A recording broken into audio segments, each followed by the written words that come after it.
Patología de la glándula suprarrenal. Vamos a comenzar haciendo un repaso de la anatomía de la glándula suprarrenal. La glándula suprarrenal se divide en una corteza y una médula.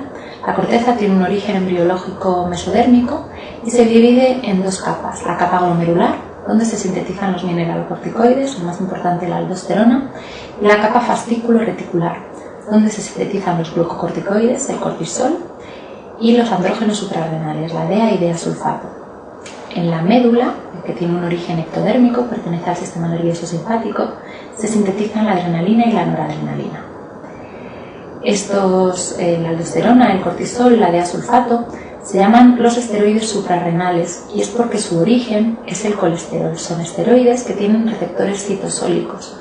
Los receptores tipo 1, con los que se unen predominantemente los mineralocorticoides, aunque ocasionalmente también los glucocorticoides, y los receptores tipo 2, a los que se unen los glucocorticoides.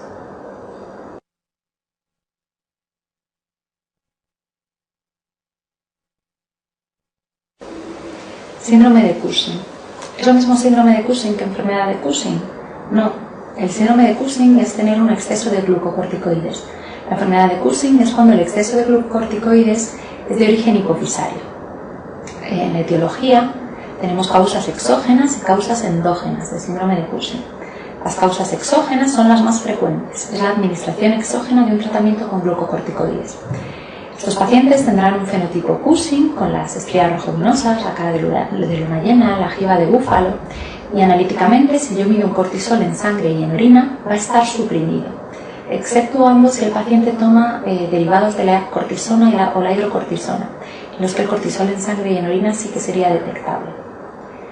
En el Cushing endógeno, la causa más frecuente va a ser la hipofisario.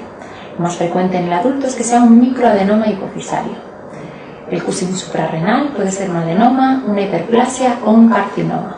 El carcinoma suprarrenal es la causa más frecuente de Cushing endógeno en el niño. Y por último, los Cushing ectópicos, son los tumores ectópicos que producen ACTH. Los ectópicos pueden ser agresivos, por ejemplo el microcítico, este es el tumor ectópico productor de ACTH más frecuente en el varón, o pueden ser ocultos, por ejemplo el carcinoide bronquial, que es la causa más frecuente de Cushing ectópico en la mujer. La clínica del síndrome de Cushing es muy variada. Los pacientes con síndrome de Cushing van a tener una obesidad de predominio central, tienen una miopatía proximal, debilidad en las piernas, tienen cara de luna llena, tienen jiba de búfalo, tienen mucha fragilidad capilar, por eso es más frecuente que tengan hematomas, hacen estrías rojovinosas, tienen osteoporosis. Metabólicamente son pacientes que tienen una hipertensión arterial, que se controla además dificultosamente con los fármacos tradicionales, y además es más frecuente que tengan intolerancia a la glucosa. Sobre todo las mujeres pueden debutar con acné, con hirsutismo, con alteraciones menstruales, en un cuadro que recuerda mucho al síndrome de ovario poliquístico. Si yo solicito una analítica en un paciente con un síndrome de Cushing, voy a ver una leucocitosis, voy a ver una neutrofilia, que a veces me lo llamarán como eosinopenia o linfopenia. También es frecuente que vea poliglobulia y es muy típica la alcalosis metabólica hipopotasémica. Esto es mucho más frecuente que ocurra cuando los tumores son ectópicos, que se produce porque al haber un exceso de cortisol, el cortisol se une a los receptores tipo 1 de los mineralocorticoides y se elimina hidrogeniones, se elimina potasio y además se retiene sodio. Por eso se produce hipertensión con alcalosis metabólica hipopotasémica. Si yo midiera la aldosterona en estos pacientes, la aldosterona no estaría elevada, pero la clínica es muy similar a la del hiperaldosteronismo. Por eso esto se llama pseudo-hiperaldosteronismo.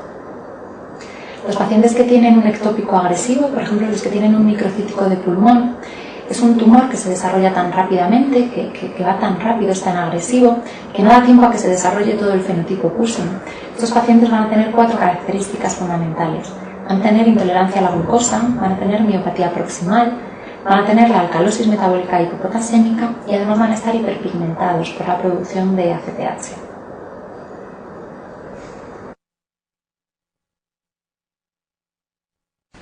¿Cuál será la causa más frecuente de Cushing endógeno ACTH dependiente? Cushing ACTH dependiente o que tenga niveles elevados de ACTH, tenemos el Cushing ectópico y el Cushing de origen central. Dentro de estos, el más frecuente en el adulto será la presencia de un adenoma hipofisario. y más frecuentemente va a ser un microadenoma hipofisario, por lo que la respuesta correcta va a ser la 3.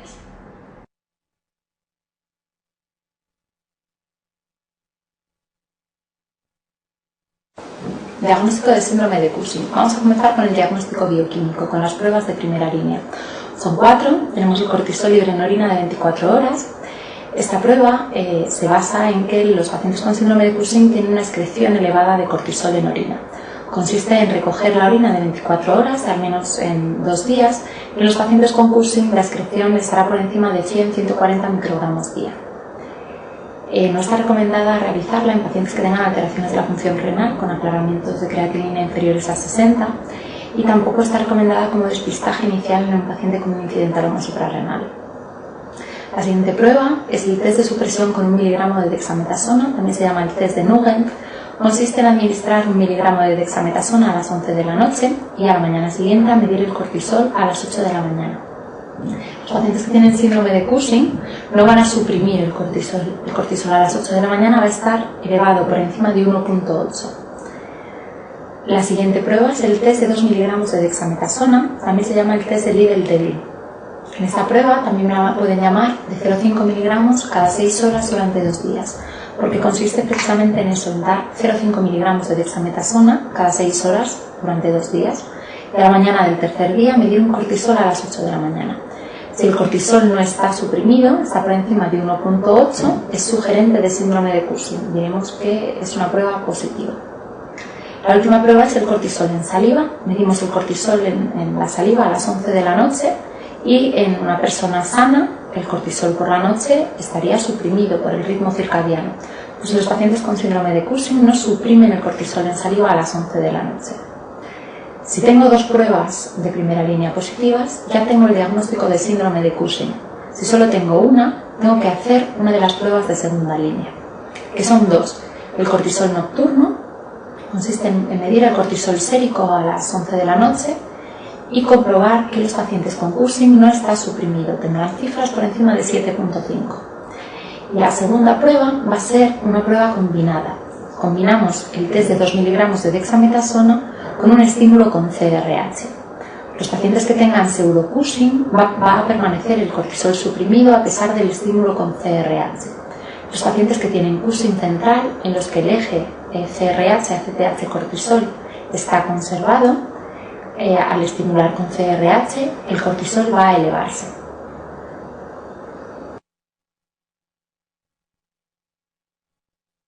Si tengo 2 pruebas de primera línea positivas o una prueba de primera línea y una prueba de segunda línea positivas, ya tengo el diagnóstico de síndrome de Cushing. Ahora tengo que ver cuál es la localización, de dónde viene el síndrome de Cushing. Para hacer el diagnóstico etiológico de localización, la primera prueba que debo pedir son los niveles de ACTH. Cuando la ACTH está suprimida, está bajita, por debajo de 5 picogramos mililitro, ya sé cuál es el origen. El origen tiene que ser suprarrenal, así que la prueba de imagen que voy a realizar va a ser un TAC suprarrenal. Si la ACTH va a tener cifras elevadas por encima de 20, ya sé que es de origen central o es de origen ectópico. ¿Y qué pasa si las cifras de ACTH están entre 5 y 20? Lo que es recomendable es realizar un test de CRH. Lo más probable es que se trate de un Cushing central y un Cushing ACTH dependiente, que como he dicho es lo más frecuente. Lo que hacemos es inyectar CRH y si veo que el eje está conservado, es decir, que al inyectar CRH aumenta la ACTH y el cortisol, asumo que es un Cushing hipofisario, es un Cushing central. Y si al pinchar CRH no aumenta el cortisol ni aumenta la ACTH, digo que no es un Cushing central. Si la ACTH estuviera por encima de 20, sé si es central, es ectópico, pero no sé exactamente cuál es. Tengo que hacer unas pruebas para hacer el diagnóstico diferencial entre central o ectópico. Central puede ser un microadenoma o un macroadenoma. La primera prueba para hacer el diagnóstico diferencial entre central y ectópico va a ser el test de supresión con 8 miligramos de dexametasona, que a veces me lo llaman el test de 2 miligramos cada 6 horas durante 2 días. De los pacientes con microadenoma, macroadenoma y ectópico, cuando les doy dosis elevadas de dexametasona, por ejemplo 8 miligramos, el primero de los tumores que va a suprimir va a ser el microadenoma. Por eso, al dar 8 miligramos, Si suprime, lo más probable es que se trate de un microadenoma. Este test únicamente me vale para distinguir un microadenoma de un macro o de un ectópico. El test de CRH me sirve para diferenciar si es un tumor central o si es un tumor ectópico, porque como decíamos, el Cushing de origen central tiene el eje hipofisario conservado, así que si yo pincho CRH y la ACTH y el cortisol se elevan, el origen del Cushing va a ser central. Si yo pincho CRH y la ACTH y el cortisol permanecen exactamente igual que los niveles basales, va a ser un Cushing de origen ectópico. Pero siempre pueden quedarme dudas diagnósticas.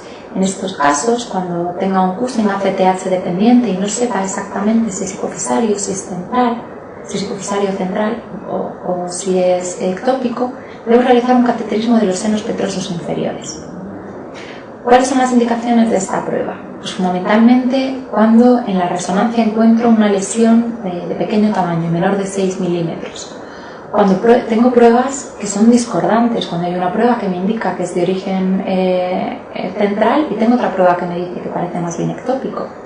O bien en los pacientes en los que yo sospecho un Cushing de origen central y el paciente tiene una alcalosis metabólica hipopotasémica, que como decía es muy sugerente del síndrome de Cushing ectópico. Si en el cateterismo de senos petrosos inferiores me dicen que existe gradiente, lo que significa es que una de las dos hemihipófisis produce más cantidad de ACTH que la otra. Debo proceder a intervenir esa hemihipófisis en la que existe un gradiente elevado.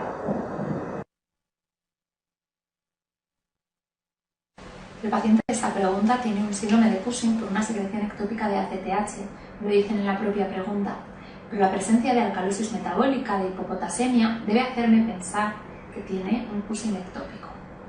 Lo más probable es que el paciente lo que tenga es un microcítico de pulmón, ya que tiene hemoptisis y además tiene ensansamiento iliar. Además, el microcítico de pulmón es la causa más frecuente de Cushing ectópico en los varones. Al ser una forma de ectópico muy agresiva, no voy a ver todo el fenotipo Cushing, sino únicamente la alcalosis metabólica hipopotasémica, la miopatía proximal, la hiperglucemia y la hiperpigmentación, por lo que la respuesta correcta será la respuesta número 4.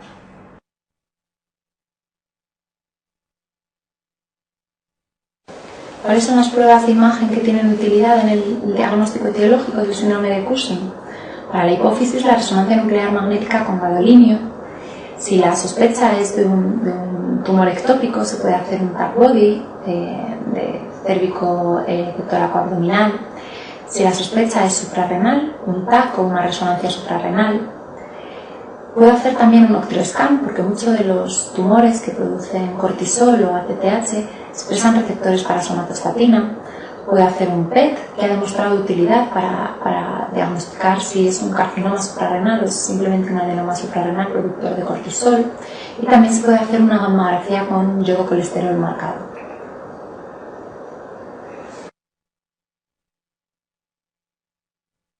Esta pregunta me va a repasar el diagnóstico del síndrome de Cushing. Me hablan de una mujer a la que le han hecho varias pruebas, tiene un cortisol libre en orina elevado, que además no suprime ni con 1 miligramo ni con 2 miligramos, con lo que ya tendría 3 pruebas de primera línea que son positivas. El diagnóstico del síndrome de Cushing ya está hecho. Para ver la localización del síndrome de Cushing, la primera prueba que tengo que realizar son los niveles de ACTH, que los hacen y están elevados. Ya sabemos que el origen puede ser ectópico o puede ser central, y le realizan un test de supresión de 8 miligramos de dexametasona. Y suprime. Esto me sugiere que se trata de un microadenoma hipofisario, por lo que la prueba a realizar será una resonancia nuclear magnética, y la respuesta correcta será la respuesta número 4.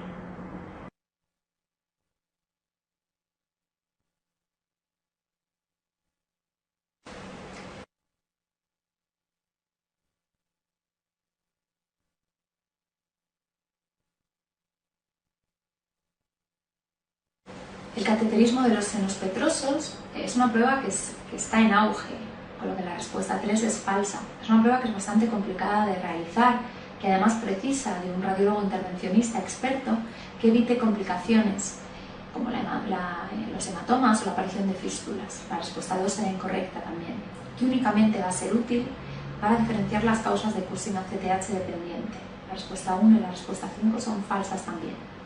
La respuesta correcta será la respuesta número 4, ya que si demuestro que existe un gradiente, debo realizar una hemipofisectomía de la hemipófisis que tenga mayores niveles de ACTH.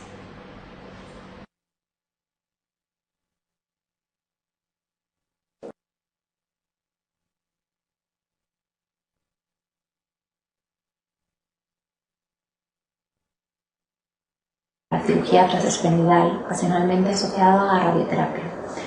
Y si el Cushing es de origen ectópico, el tratamiento de elección será la extirpación del tumor productor de ACTH. Ocasionalmente no es posible el tratamiento etiológico o el tratamiento etiológico no es efectivo. A lo mejor no he localizado el tumor ectópico, es un ectópico oculto y es difícil hacer el diagnóstico.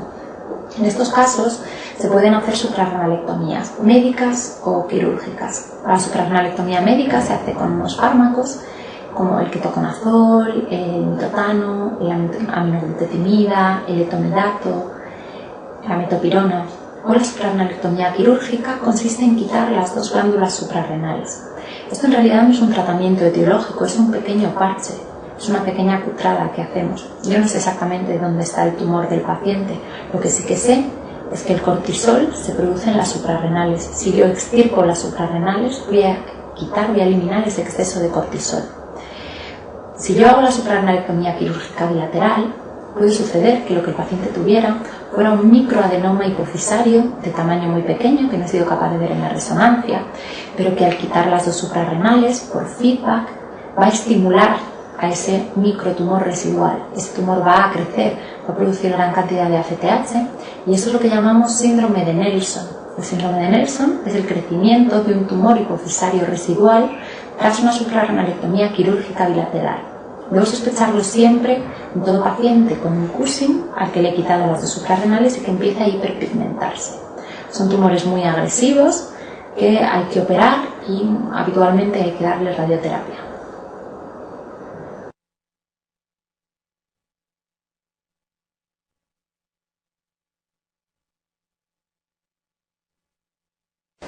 Insuficiencia suprarrenal.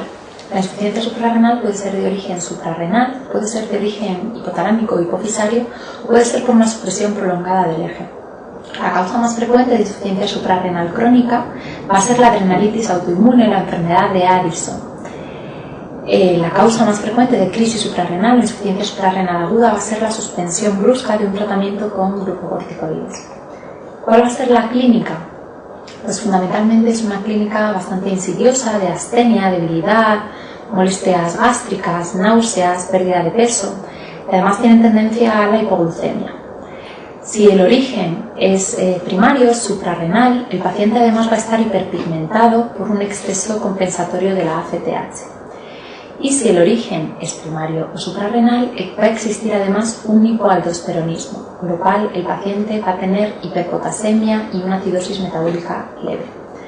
Si el origen no es suprarrenal, si el origen es hipofisario, el paciente no va a estar hiperpigmentado, ya que no existe ese exceso de ACTH, y además no hay hipoaldosteronismo y los mineralocorticoides van a estar normales.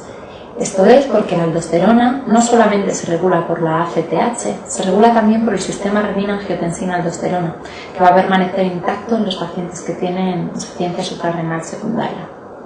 Siempre que yo diagnostique un paciente de una enfermedad de Addison, de una enfermedad autoinmune de la glándula suprarrenal, tengo que sospechar que se puede asociar a otras endocrinopatía y lo que llamamos síndromes poliglandulares. Tenemos el síndrome poliglandular tipo 1, que asocia enfermedad de Addison, candidiasis oral habitualmente y además hipoparatiroidismo. Veré hipocalcemia e hiperfosforemia. El síndrome poliglandular tipo 2 es un fondo de saco. Es un Addison que asocia otras endocrinopatías, por ejemplo la enfermedad de Graves, la enfermedad de Hashimoto, el hipogonadismo hipogonadotrofo, cualquier otra endocrinopatía. En esta pregunta tenemos una paciente que tiene una clínica que me sugiere una insuficiencia suprarrenal de origen suprarrenal. Pienso que el origen es suprarrenal porque la paciente está hiperpigmentada, es decir, los niveles de ACTH estarán elevados. Además, esta paciente presenta hipocalcemia. La asociación de hipoparatiroidismo, que asocia hipocalcemia, e insuficiencia suprarrenal crónica, se denomina síndrome poliglandular autoinmune tipo 1. Asocia frecuentemente, además, una candidiasis mucocutánea. La herencia de esta enfermedad va a ser autosómica recesiva, asociada al gen AIDE, y además es mucho más frecuente en mujeres.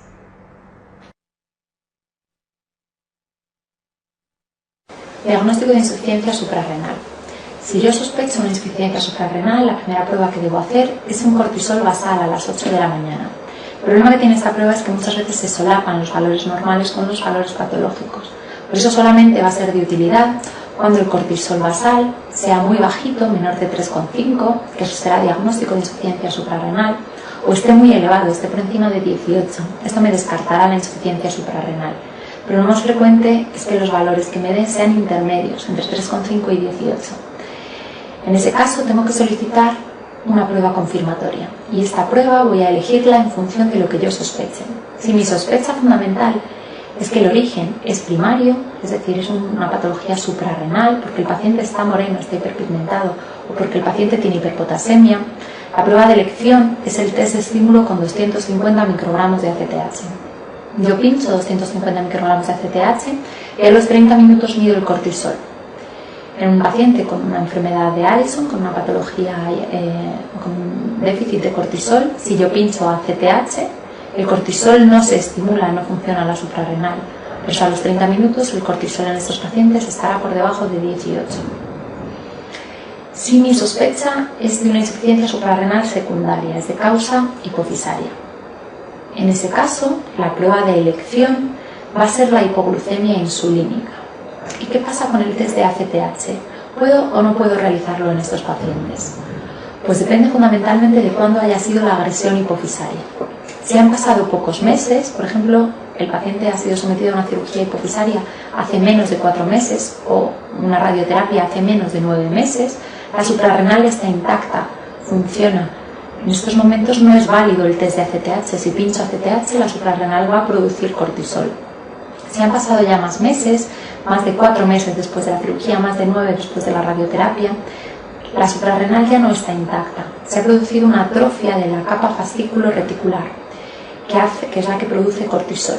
Por eso cuando han pasado tantos meses, si yo pincho ACTH, el cortisol no se va a estimular, no va a aumentar. Aquí el punto de corte no es 18, se va a subir a 21. Y hay otra prueba que se llama el test de metopirona, que también es útil para hacer el diagnóstico de insuficiencia suprarrenal secundaria.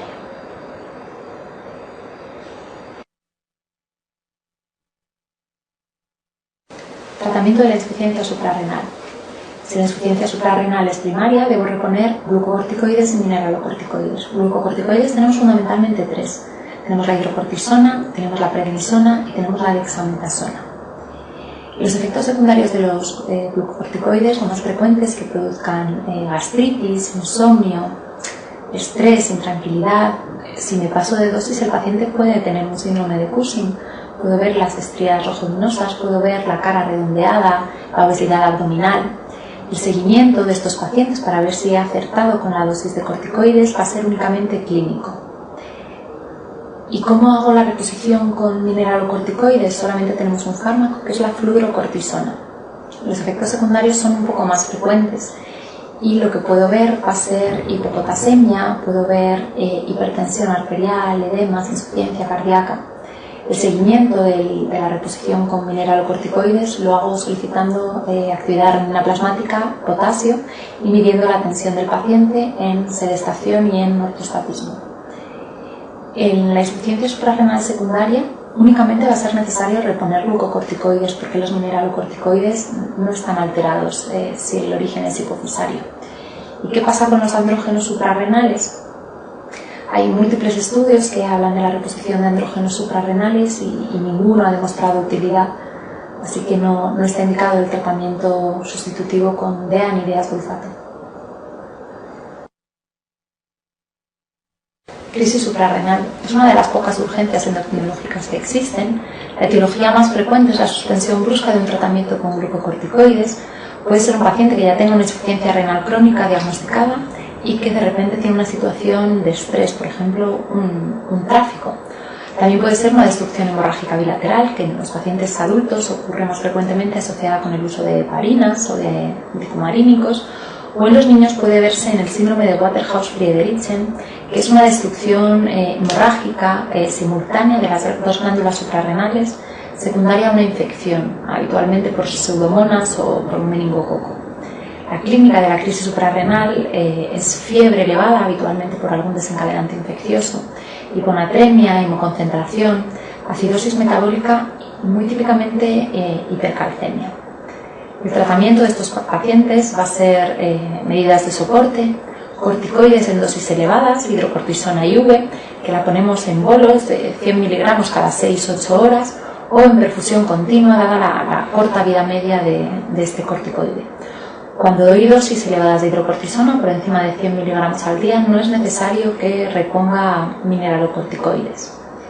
También es preciso que yo haga una reposición del déficit de agua y de sodio que tenga el paciente, y ocasionalmente es necesario que ponga drogas vasopresoras como la dopamina, noradrenalina, dobutamina.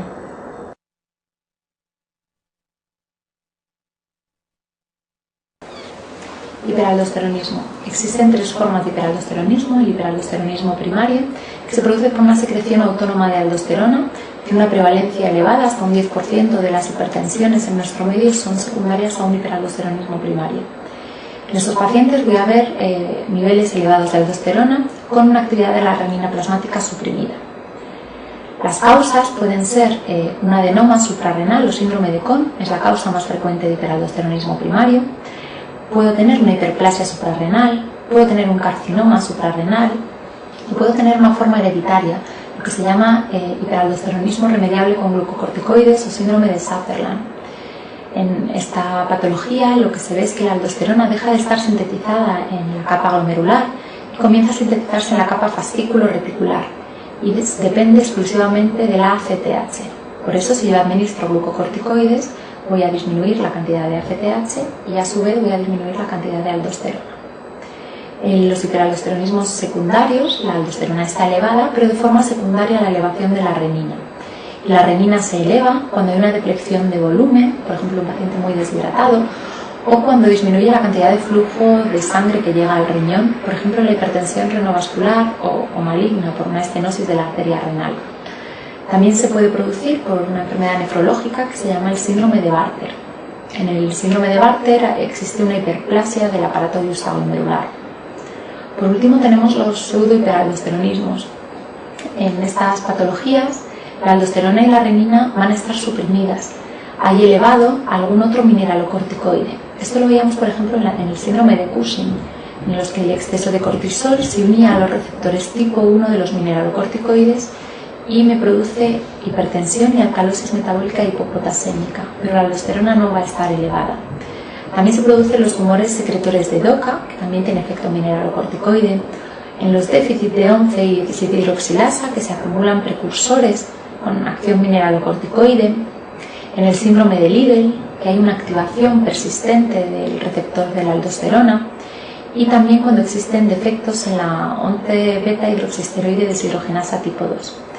Esta enzima lo que cataliza es el paso de cortisol a un metabolito inactivo, la cortisona.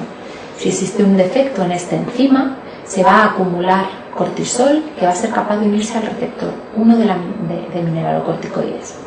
Estos defectos en esta enzima pueden producirse por una ingesta excesiva, por ejemplo, de regaliz.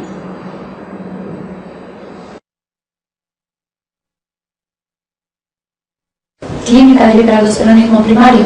Pues estos pacientes van a tener hipertensión arterial de predominio diastólico con cifras muy elevadas, habitualmente con diastólicas superiores a 110 milímetros de mercurio, y es más frecuente que tengan afectación de órganos diana, que tengan retinopatía hipertensiva, cardiopatía hipertensiva, con hipertrofia del ventrículo izquierdo, que tengan nefropatía hipertensiva. La hipopotasemia además va a condicionar una serie de síntomas. El paciente se va a quejar de parestesias, de debilidad muscular, puede tener incluso una parada cardiorrespiratoria. Esta hipopotasemia me va a conducir a una diabetes insípida nefrogénica. El paciente va a quejarse de poliuria, de polidipsia. Me puede producir alteraciones en el electro con ondas prominentes, una prolongación del QT, puede producir arritmias. Y además el potasio es un ion que es imprescindible para la secreción de insulina. Los pacientes que tienen una hipopotasemia crónica van a tener alterada la secreción de insulina y tienen tendencia a tener hiperglucemias. ¿Cómo hago el diagnóstico de hiperaldosteronismo primario? Inicialmente debo suspender el tratamiento antihipertensivo entre 2 y 4 semanas para evitar cualquier interferencia en las determinaciones hormonales. Este paciente además debe recibir suplementos con potasio.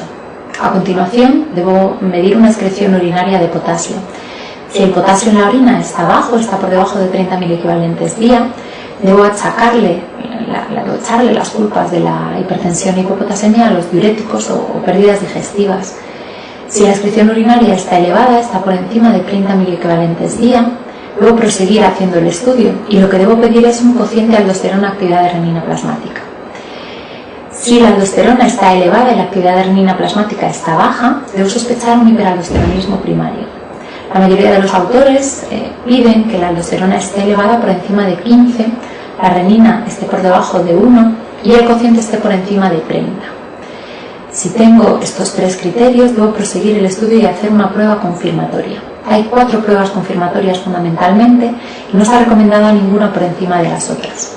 Tenemos la sobrecarga con sodio, consiste en dar dosis elevadas de sal, decimos unos 6 gramos de sal durante 3 días, y medir la aldosterona. En un paciente que tiene un hiperaldosteronismo primario, la aldosterona no va a suprimirse a pesar del tratamiento con sal. Un mecanismo fisiopatológico idéntico tiene la prueba siguiente, que es hacer una sobrecarga con suero salino. Lo que hacemos es administrar 2 litros de suero salino fisiológico en 4 horas al paciente. Si el paciente tiene un hiperaldosteronismo primario, la aldosterona no va a suprimirse a pesar del tratamiento con suero salino.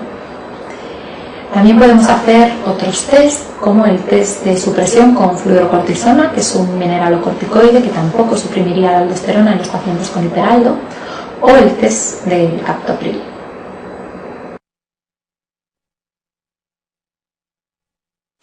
Para hacer el diagnóstico etiológico, la prueba de imagen que más utilizamos es el TAC abdominal, aunque se pueden hacer otras como la mamografía con yodo colesterol marcado, y en ocasiones es necesario recurrir a un cateterismo de las venas suprarrenales. Habitualmente hacemos este cateterismo en los pacientes que son candidatos a cirugía, cuando tienen lesiones pequeñas, menores de 1 centímetro, y cuando tienen más de 40 años, por el riesgo de que esa lesión sea un incidentaloma suprarrenal y no sea la causa del hiperaldosteronismo primario.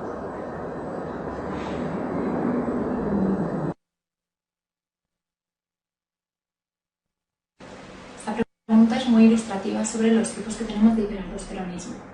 Tenemos un paciente que tiene una hipertensión, tiene alcalosis metabólica y además hipopotasemia, que va a ser la causante de la diabetes insípida nefrogénica que el paciente me cuenta, con una poliuria y una polidipsia.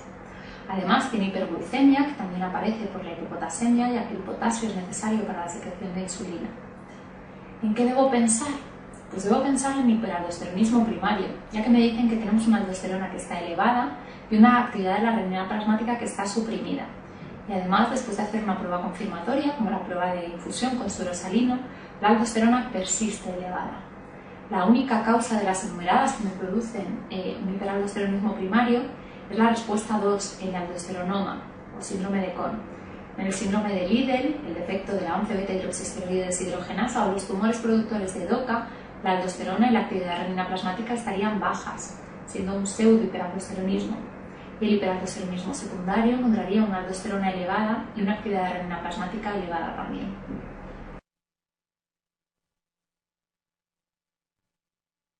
Tratamiento del hiperaldosteronismo primario. Si el paciente tiene un adenoma o una hiperplasia suprarrenal, el tratamiento de elección va a ser la suprarrenalectomía unilateral. Si la cirugía estuviera contraindicada, haríamos un tratamiento farmacológico con fármacos como la espironolactona, que es una antagonista del receptor de la aldosterona, que tiene un efecto secundario, que es la ginecomastia, la eplerenona o diuréticos ahorradores de potasio.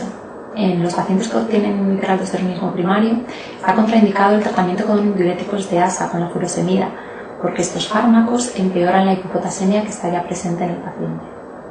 Si se tratara de un hiperaldosteronismo primario por una hiperplasia bilateral, el tratamiento no sería quirúrgico, sería farmacológico, como he dicho, con espironolactona o eplerenona.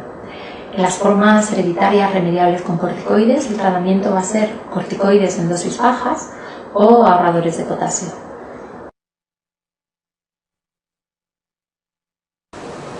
incidentaloma suprarrenal. Este es el paciente que me mandan a la consulta ante el hallazgo de una masa suprarrenal en una prueba de imagen solicitada por otro motivo. Cuando a mí me manden un paciente así, lo primero que tengo que hacer siempre son las pruebas funcionales, debo determinar las hormonas. Para descartar un feocromocitoma pediré catecolaminas y metanefrinas en orina de 24 horas. Para descartar un síndrome de Cushing, la prueba más recomendada es hacer un test de supresión con 1 miligramo de dexametasona. Si el paciente es hipertenso, debo pedir potasio y cociente de aldosterona actividad renina plasmática. Y ante una sospecha de carcinoma será útil solicitar la DEA-sulfato o los 17 hidroxiesteroides en orina. Una vez solicitadas las hormonas, puedo ver si es un tumor funcionante o un tumor no funcionante. Lo más frecuente es que sea un adenoma no funcionante. Si es no funcionante, debo fijarme en si el paciente tiene algún otro tumor primario, si tiene un cáncer de pulmón, si tiene un cáncer de mama. Si el paciente tiene un tumor primario, la prueba que debo realizarle es una punción aspiración por aguja fina. Y es que es bastante probable, es posible, que esa lesión suprarrenal sea una metástasis. Si tengo una metástasis, tengo que hacer el diagnóstico de forma inmediata y esto va a ser con una punción aspiración con aguja fina. No puedo dejar al paciente, no puedo observarlo. Jamás se puede hacer una PAF sin haber descartado previamente un feocromocitoma. Si el paciente le hago una PAF sin haber descartado el feocromocitoma, puede desencadenar una crisis hipertensiva que puede ser mortal para el paciente. Si el paciente no tiene ningún tumor primario, dependerá del tamaño de la lesión que yo tome una actitud u otra. Si es una lesión pequeña, menor de 4 centímetros, debo hacer un seguimiento con TAC periódicos. Si es una lesión mayor de 4 centímetros, el tratamiento debe ser quirúrgico. Estas lesiones tan grandes tienen más probabilidades de ser un carcinoma.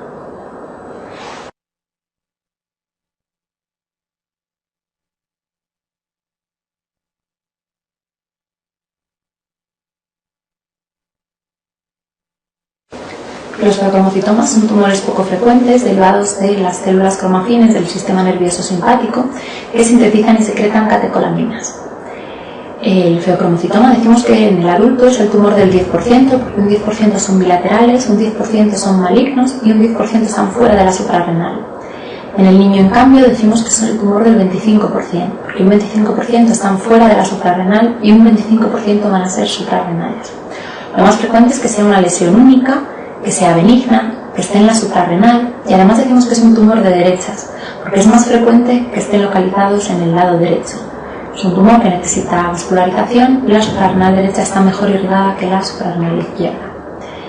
El feocromocitoma puede ser esporádico o puede ser hereditario, puede ser familiar. El 80% van a ser esporádicos, solo un 20% serán familiares. Familiares tenemos el feocromocitoma familiar aislado, que se asocia a la mutación del gen del Fonipil-Lindau, los paragangliomas familiares por mutaciones de las succinato deshidrogenasas, el MEN2A y 2B, que es una mutación del protoncogen. En el MEN2A se asociará a cáncer medular de tiroides y a hiperparatiroidismo, y en el MEN2B a cáncer medular de tiroides, a hábito marfanoide y pueden tener neuromas mucosos.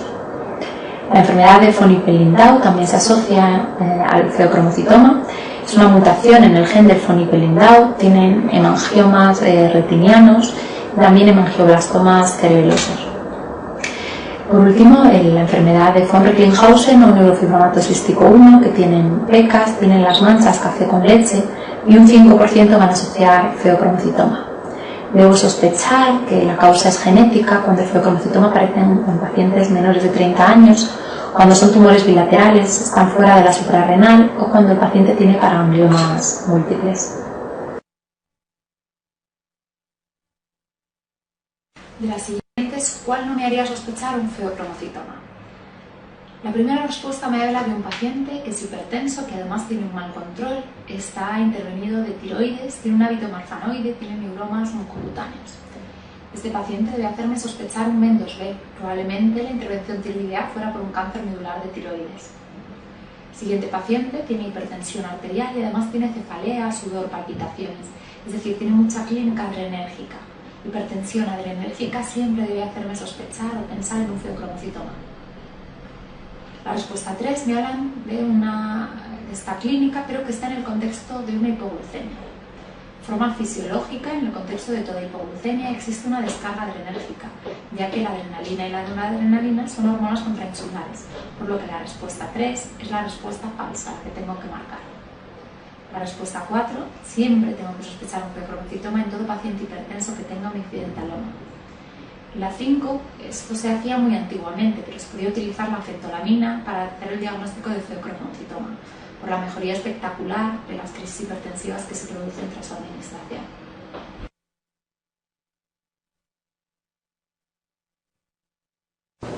Cuando yo tengo un paciente con clínica compatible de feocromocitoma, con crisis hipertensivas, cefalea, sudoración, palpitaciones, debo solicitar unas catecolaminas y metanefrinas en orina de 24 horas.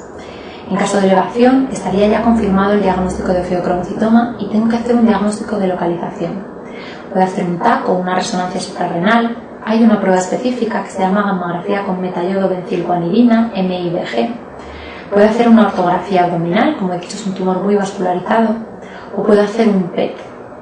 Una vez que ya lo tengo localizado, tengo que tratarlo. El tratamiento de elección es la cirugía, pero no puedo hacer una cirugía directamente sin pretratar previamente al paciente. Este pretratamiento lo voy a hacer con un alfa bloqueo, utilizando fenoxibenzamina durante 2 semanas antes de la cirugía. Si me preguntaran si puedo beta bloquear al paciente, tengo que decir que hasta que no lo haya alfa bloqueado, no. Si yo lo beta bloqueo, voy a producir una vasoconstricción que va a empeorar la hipertensión del paciente. Por eso primero hay que alfa bloquearlo con una fenoxibenzamina. Una vez que ya está alfa bloqueado, si el paciente tuviera taquicardia, ya se puede beta bloquear.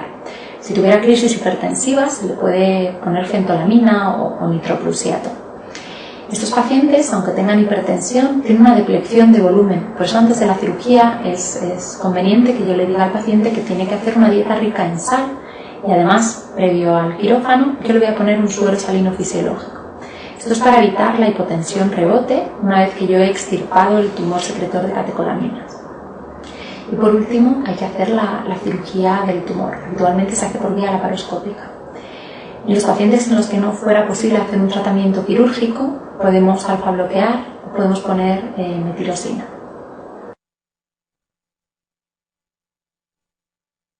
La siguiente pregunta trata del incidentaloma suprarrenal. Si tengo un paciente que presenta hipertensión arterial y además he descubierto de forma accidental un incidentaloma suprarrenal, lo más adecuado será inicialmente realizar determinaciones hormonales. Tengo que ver si se trata de una masa que sea funcionante o no funcionante. Lo que de forma inicial les haría contraindicado es realizar una PAF. Imagínate que lo que el paciente tiene es un feocromocitoma y yo realizo una PAF sin haberlo alfa bloqueado previamente. Es probable que le provoque una crisis hipertensiva que podría ser letal, por lo que la respuesta más correcta será la respuesta número 1.